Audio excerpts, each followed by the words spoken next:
বিএনপির অভিযোগ হচ্ছে তারা জুলাই জাতীয় সনদে তাদের বেশ কিছু দ্বিমত ছিল এবং সেই দ্বিমতগুলো যখন চূড়ান্ত আকারে এই বিষয়টি প্রধান উপদেষ্টার কাছে হস্তান্তর করা হয় সেখানে দ্বিমতের কোনো বিষয় নেই এবং তারা বলছে যে এটা রীতিমতো প্রতারণা, একপেশে এবং জাতির জনগণের সাথে একটা জাস্ট ফান করা হয়েছে। হ্যাঁ, এটা তো ধরেন বিএনপির মতো দলের কাছে আসছে।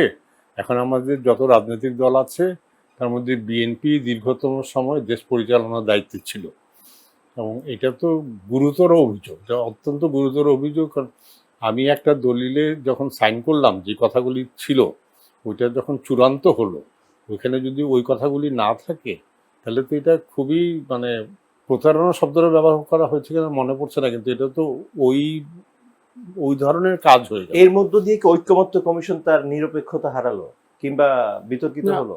হ্যাঁ অবশ্যই ঐক্যমত্য এখন আমার প্রশ্ন হলো যে ঐক্যমত্য কমিশন এই যে ধরনের সংবিধানের যে 48টা ধারা সংশোধনের ব্যাপার বলেছে, এই ক্ষমতা তাকে কে দিয়েছে? মানে সাধারণত একটা জিনিস আইন করা হয় যে আইন করার ক্ষমতা একমাত্র সংসদের, আর এই সংসদ ছাড়া রাষ্ট্রপতি।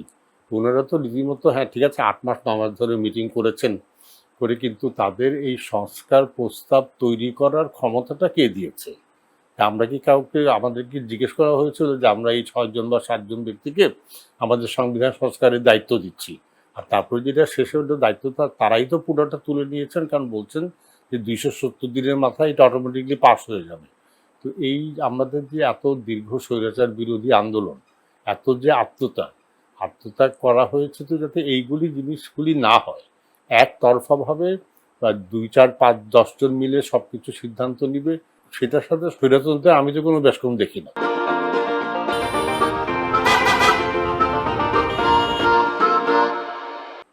এখন আবার যেটা একটু আগে বলছিলাম যে কোনো কিছু হলে প্রধান উপদেষ্টা, কেন বলা হচ্ছে না উপদেষ্টা মণ্ডলী? আগে যেমন বলা হতো কিছু হলে এটা প্রধানমন্ত্রীর দিক নির্দেশের জন্য অপেক্ষা করছে। তো আমরা কিন্তু ঘুরে ফিরে ওই একটা যে বদভ্যাস তৈরি করে গেছে 15 বছরের শেখ হাসিনা, ওইটা বোধহয় আমাদের অনেককেই আচ্ছন্ন করে রেখেছে।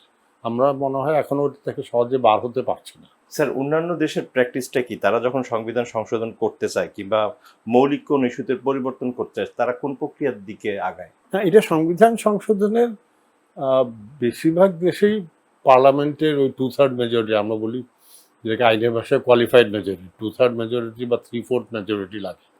আর কিছু কিছু দেশে সবচেয়ে বেশি গণভোট লাগে সুইজারল্যান্ডে।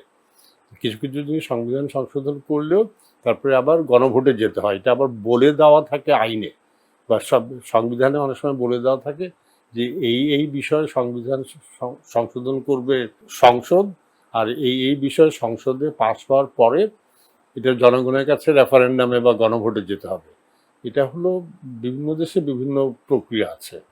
তবে সব মূল কথা হলো আগে সংসদ বা প্রতিনিধিত্বমূলক একটা একটা প্রতিষ্ঠান, জনগণের ভোটে নির্বাচন প্রতিষ্ঠান, আগে তাদেরকে পাশ করতে হবে, তারপরে তারা জনগণের কাছে যাবে দ্বিতীয় পদ হিসাবে। তো আমরা দ্বিতীয় পদটাকে বা দ্বিতীয় পদক্ষেপটাকে আমরা আগে নিয়ে আসছি।